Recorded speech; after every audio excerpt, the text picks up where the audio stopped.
Hello everyone. आज हम इस क्लास में बेसिकली देखेंगे कि कैसे हम किसी जेसन को डीसerialize कर सकते हैं। ये इंटरव्यू में प्रैक्टिकली आपसे करवा के भी देखा जा सकता है। सपोज करो वो आपको बोल सकते हैं कि हमें कोई भी एक रैपर क्लास क्रिएट करके दिखाओ, देन उसको आप हमें डीसerialize करके दिखाओ। मतलब बेसिकली वो आपसे पूछ सकते हैं कि डीसerialize की प्रोसेस क्या होती है। तो मैं इसमें आपको बताऊंगा कि हमें कैसे आंसर करना है और कैसे हम किसी भी जेसन को डीसerialize कर सकते हैं। सपोज करो अभी एक मैंने यहाँ पर एक स्ट्रिंग में एक जेसन को स्टोर किया, मतलब एक जेसन को एक स्ट्रिंग में स्टोर किया है। अगर सपोज करो कि मुझे इसको डीसीरियलाइज करना हो तो मैं कैसे करूँगा।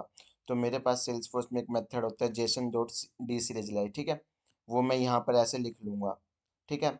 अगर सपोज करो कि मुझे पता है कि सपोज करिए डाटा डेटा किसी पर्टिकुलर ऑब्जेक्ट का, सपोज करिए अकाउंट का है, या सपोज करिए कॉन्टैक्ट का, या मैंने कोई कस्टम ऑब्जेक्ट क्रिएट कर रखा है ये उसका, या सपोज करो वो इंटरव्यू आपसे बोलता है कि ये पर्टिकुलर किसी आप अकाउंट में स्टोर करके दिखाओ हमें, या किसी पर्टिकुलर कॉन्टैक्ट के लिए स्टोर करके दिखाओ। तो ठीक है, सब अगर आपको पता है तो सिंपली आप एक वेरिएबल बना लोगे, जैसे हम बनाते हैं, मतलब बेसिकली अकाउंट का, ठीक है।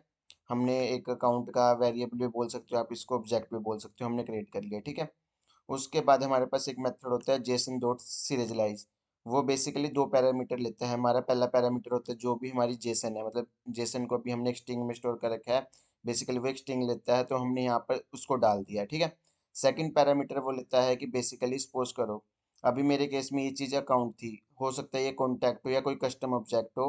अकाउंट डॉट क्लास, यहाँ पर हमने क्लास क्यों लिखा, देखो मैंने अपनी वीडियोस में पहले भी बताया, जो हमारे पास सेल्सफोर्स में ऑब्जेक्ट होते हैं in the end back and में वो एक हमारी क्लास ही होती है। और मतलब क्लास क्रिएट होती है, अगर हम कोई कस्टम ऑब्जेक्ट भी क्रिएट करते हैं तो सेल्सफोर्स की बैक एंड में वो एक क्लास क्रिएट हो जाती है। तो ये इसका बेसिकली एक सिंटैक्स होता है। अभी मेरे केस में ये एग्जांपल अकाउंट का था, तो अकाउंट डॉट क्लास, ठीक है। तो और यहाँ पर इसको बोलते हैं टाइप कास्टिंग, ठीक है। ये टाइप कास्टिंग करनी जरूरी है, मैं बता देता हूँ क्यों। क्योंकि अब देखो यहाँ से यहाँ तक तो ठीक है, हमने ये चीज़ लिख दी। अभी इसको बताना पड़ेगा जब हम इसको अकाउंट के एसीसी में स्टोर कर रहे हैं कि ये चीज़ें हमारी अभी अकाउंट फॉर्मेट में नहीं आ रही है, तो इसको हमें टाइप कास्ट करना पड़ेगा। अभी मेरे केस में मुझे पता है कि मैं अकाउंट में स्टोर कर रहा हूँ, इसलिए मैंने यहाँ पर टाइप कास्ट अकाउंट कर लिया। और सिंपली अब मैं इस चीज़ को डीबग करके देख सकता हूँ, ठीक है। मैं आपको डीबग करके दिखा देता हूँ इसका आउटपुट। यहाँ पर हमारा, ठीक है,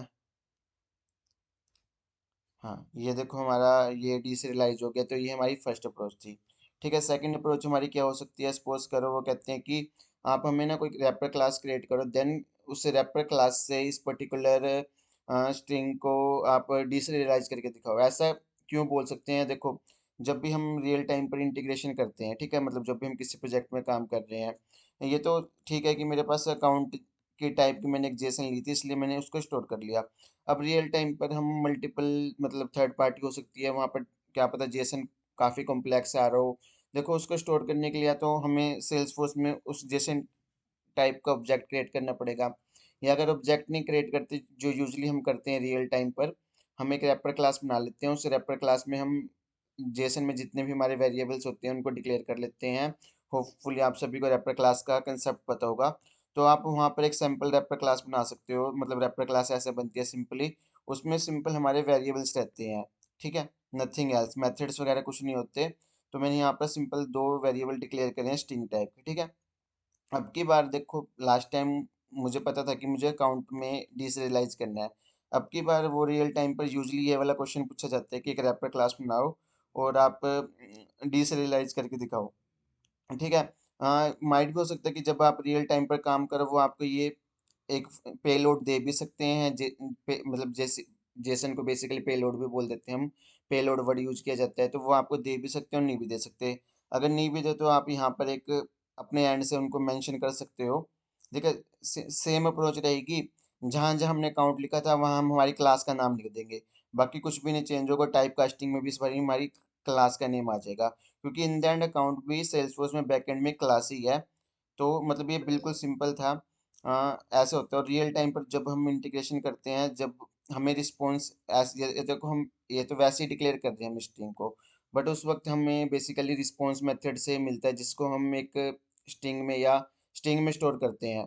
तो अभी के लिए हार्ड कोडेड है, बट जब हम मतलब इंटीग्रेशन से स्टार्ट करेंगे, जब हम आपको बताएंगे कि रियल टाइम पर हमें मतलब जेसन कैसे मिलती है और कैसे हम सीरियलाइज करते हैं। अप्रोच 99% सेम ही रहेगी, बट इंटरव्यू में आपको ये ऐसे पूछा जाता है तो आपका आंसर ये होगा। ठीक है, तो इसको भी मैं एक बार डीसरियलाइज करके दिखा देता हूँ आपको, सॉरी एग्जीक्यूट करके दिखा देता हूँ। ठीक है, ये भी हमारा एग्जीक्यूट हो गया है, आउटपुट हमें मिल गया। ठीक है, अभी एक लास्ट वाला एग्जांपल और देख लेते हैं। सपोज करिए तो मेरे पास ना सिंपल जेसन थी। अब जेसन में भी क्या हो सकता है कि हमारे पास ना मल्टीपल्स रिकॉर्ड्स आ रहे हो। तो उस केस में हमें कुछ नहीं करना। देखो, हमें सभी को पता है कि जब सिंगल वेरिएबल की बात होती है तो मैं उसको सिंगल में स्टोर कर सकता हूँ। जैसे सिंगल अकाउंट टाइप लिया था मैंने, सिंगल अकाउंट लिया था। सिंपली कुछ नहीं करना उसको, बस मुझे लिस्ट में कन्वर्ट कर लेना है, और मेरा टाइप कास्टिंग भी फिर लिस्ट में होगी। एंड देन यहाँ भी मेरा जो क्लास टाइप होगा वो भी लिस्ट में आएगा। बाकी सेम अप्रोच रहेगी। और हम सबको पता है कि जब मेरे पास डेटा लिस्ट में आ रहा हो तो उसको मतलब मुझे बेसिकली अगर मुझे उसको डीबग करना है या उसको मुझे शो करना है तो उसके लिए मुझे फॉर ईच लूप का यूज करना पड़ता है। और सिंपली कुछ नहीं किया, हमने यहाँ पे फॉर लूप लगाया। देखो, उसका डेटा टाइप था अकाउंट रैपर। यहाँ पे एक मैंने रेफरेंस वेरिएबल बना लिया और यहाँ पे मेरी लिस्ट का नाम है। और देन मैंने सिंपली सिस्टम डॉट डीबग कर दिया। और अभी मैं आपको ये एग्जीक्यूट भी करके दिखा देता हूँ। ठीक है, ये हमारा एग्जीक्यूट हो चुका है। तो ये इंटरव्यू में बहुत ज़्यादा क्वेश्चन पूछा जा रहा है। अगर आज आप 4 ईयर या 5 ईयर्स पे इंटरव्यू दे रहे हो, होपफुली आपको ये वीडियो अच्छी लगी होगी। और इसमें हमने काफ़ी अच्छे से आपको एक्सप्लेन किया कि कैसे हम डिसरियलाइज कर सकते हैं। Thanks for watching the video.